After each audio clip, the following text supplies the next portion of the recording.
Guys, alam nyo na kung anong lulutuin natin for today. Magluluto tayo ng chicken curry.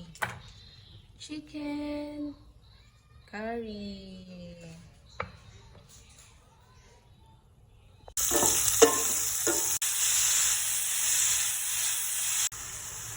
Ilalagay na natin yung coconut milk.